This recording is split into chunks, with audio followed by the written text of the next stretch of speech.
Hello, আমি মিলি সরকার Bengali urban kitchen থেকে বলছি। আমার ইউটিউব ফ্যামিলির সকল দর্শক বন্ধুরা কাছে দূরে যেখানে যে আছেন সবাইকে অনেক অনেক প্রীতি ও শুভেচ্ছা জানিয়ে শুরু করছি আজকে আমার রেসিপি। আজকে আমি বানাচ্ছি আলু পটল ভাজি।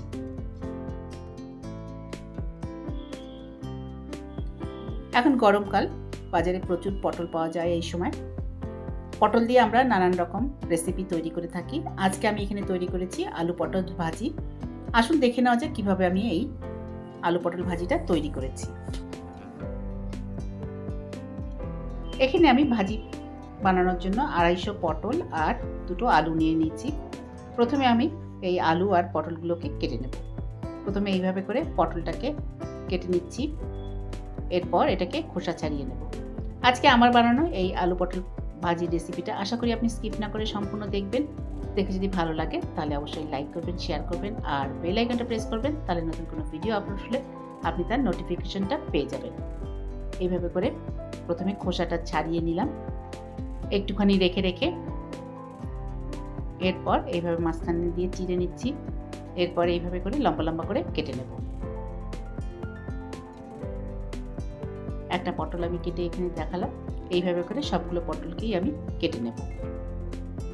এবার একটা আলু নিয়ে নিচ্ছি। প্রথমে আলুটার খোসাটা বেশ ভালো করে ছাড়িয়ে নেব। এখানে আমি দুটো আলু ব্যবহার করেছি, একটা আলু আমি এখানে কেটে দেখাচ্ছি। আলুর খোসাটা ভালো করে ছাড়িয়ে নেবার পর এবার এটাকেও কেটে নেব। যেহেতু পটলও কেটেছি পাতলা পাতলা লম্বা লম্বা করে, আলুটাকেও এরকম করে লম্বা করে মাঝখানে চিড়ে নেব। তারপরে এইভাবে করে পাতলা করে কেটে নেব। আলুটা কেটে জলে দিয়ে দেব।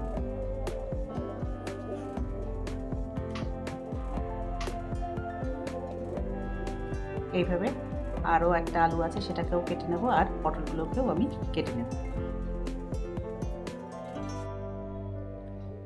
আলু পটল সব কেটে নিয়েছি। পটলটাও কেটে ধুয়ে জল ঝরিয়ে নিয়েছি। আলুটা কেটে জলের মধ্যে দিয়ে দিয়েছি।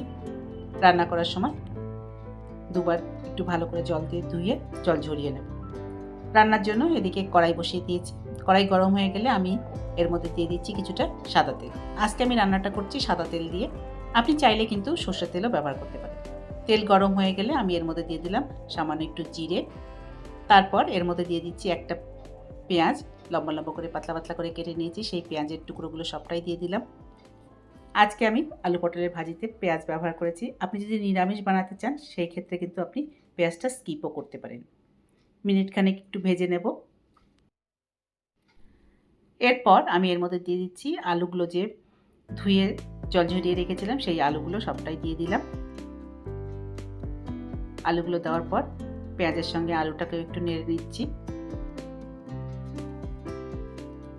এরপর আমি এর মধ্যে দিয়ে দেবো পটল, যেগুলো ধুয়ে জল ঝরিয়ে রেখেছি সেই পটলের টুকরোটা সবগুলোই দিয়ে দিচ্ছি।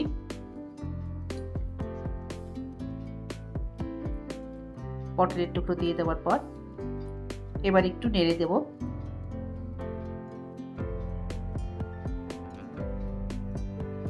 তারপর এটাকে ঢাকা দিয়ে দেব।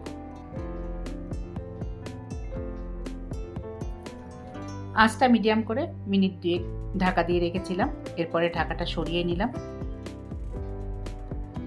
ঢাকা সরিয়ে নেবার পর এবার এর মধ্যে দিয়ে দিচ্ছি গোটা 4 কাঁচা লঙ্কা চিড়ে, সেটা দিয়ে দিলাম।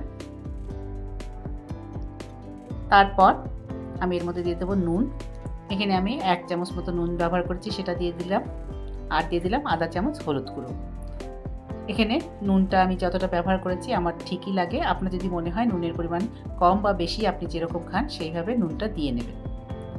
এরপর খুব ভালো করে একটু নেড়ে দেব। যেহেতু আলু পটলের মধ্যে নুন দিয়েছি, নেড়ে দেওয়ার পর একটু ঢাকা দিয়ে দেবো। ঢাকা দিলে পটলের থেকে জল বেরোবে, সেই জলেই সবজিগুলো কিন্তু সেদ্ধ হয়ে যাবে। আলাদা করে আর এর মধ্যে জল দেওয়ার দরকার পড়বে না। ভালো করে নেড়ে দিলাম। এরপর আবারও ঢাকা দিয়ে দেবো। মিনিট 5 ঢাকা দিয়ে রান্না হতে দিয়েছি। এরপর ঢাকাটা সরিয়ে নিলাম। ঢাকা সরিয়ে নেওয়ার পর এবার একটু নেড়ে দেব।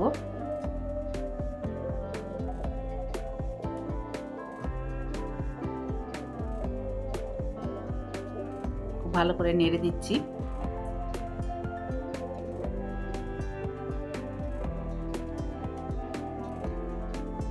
আলুটা বোধহয় সেদ্ধ হতে একটু দেরি আছে। এইভাবে করে নেড়ে দেওয়ার পর আবারও ঢাকা দিয়ে দেব।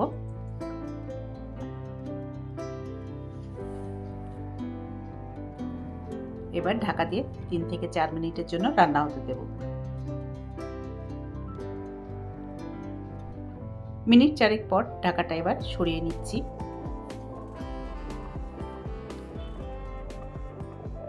এবার আবারও নেড়ে দিচ্ছি।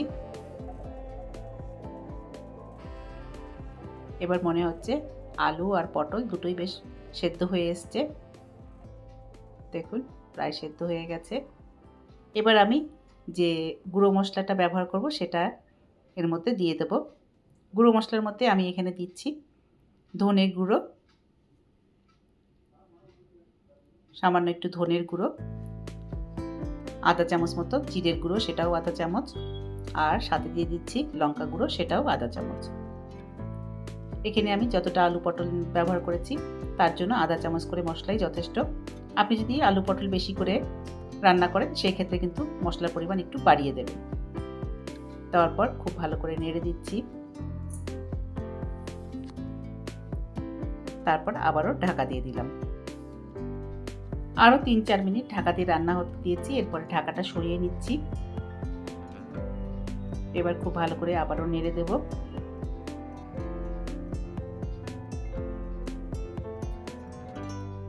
আলু পটল দুটোই খুব ভালো করে সেদ্ধ হয়ে গেছে, ভাজা ভাজাও মতো প্রায় হয়ে এসছে। এবার নামানোর আগে দিয়ে দেব সামান্য একটু গরম মশলার গুঁড়ো। যেহেতু আলু পটল অল্প, গরম মশলার গুঁড়ো আমি অল্পই ব্যবহার করেছি। গরম মশলার গুঁড়ো দেওয়ার পর আরও মিনিট 2 এটাকে একটু ভাজা ভাজা মতো করে নিলেই তৈরি হয়ে গেল আজকে আমার বানানো রেসিপি আলু পটল ভাজি। এবার আপনারাও খুব সহজে ঘরে তৈরি করতে পারেন এরকম আলু পটল ভাজি, যেটা ভাত, রুটি, লুচি, পরোটার জন্য খুবই ভালো আর এটা টিফিনের জন্য খুব ভালো। আজকে আমার বানানো এই আলু পটলের রেসিপিটা আশা করি আপনাদের পছন্দ হয়েছে। যদি পছন্দ হয়ে থাকে তাহলে অবশ্যই লাইক করবেন, শেয়ার করবেন আর সাবস্ক্রাইব করে আমার পাশে থাকবেন। আবার দেখা হবে নেক্সট ভিডিওতে অন্য কোনো রেসিপি নিয়ে। ভালো থাকবেন। Thank you.